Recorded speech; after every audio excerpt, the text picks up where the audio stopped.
ఓం నమః శివాయ. మనమందర్ జ్యోతిర్లింగముల గురించి విన్నాం. కానీ ఒక ప్రశ్న ఎప్పుడైనా మన మనసులోకి వచ్చిందా?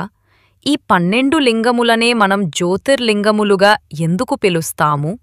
శివపురాణం ప్రకారం సౌరాష్ట్రే సోమనాథం చ శ్రీశైలే మల్లికార్జునం అని మనం చదివే 12 జ్యోతిర్లింగ స్తోత్రంలో చెప్పబడింది. ఇవి ఆ 12 జ్యోతిర్లింగములు.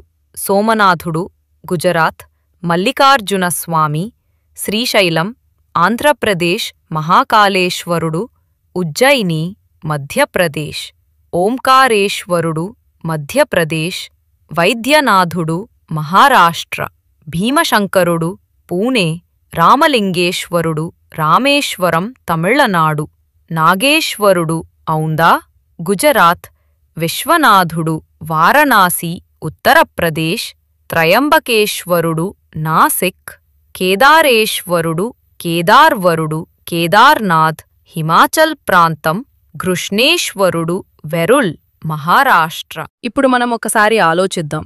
మనమవే క్షేత్రాలకు వెళ్ళినప్పుడు అక్కడ మనకు కనపడేది శివలింగం మాత్రమే, కాని జ్యోతి కనపడదు కదా. అయితే ఎందుకు జ్యోతిర్లింగమని అంటారు? శివపురాణం దీనికి అందమైన సమాధానం చెబుతుంది.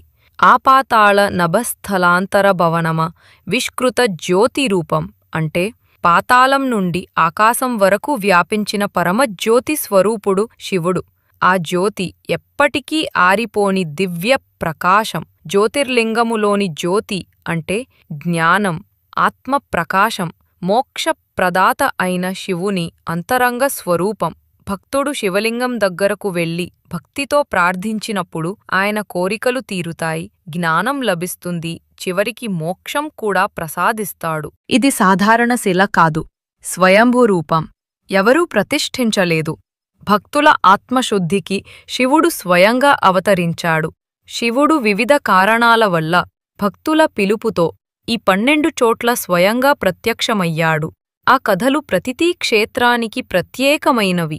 ఆ కథలు వింటే మన మనస్సు ఆ స్థలాల దగ్గరికి వెళ్ళిపోతుంది.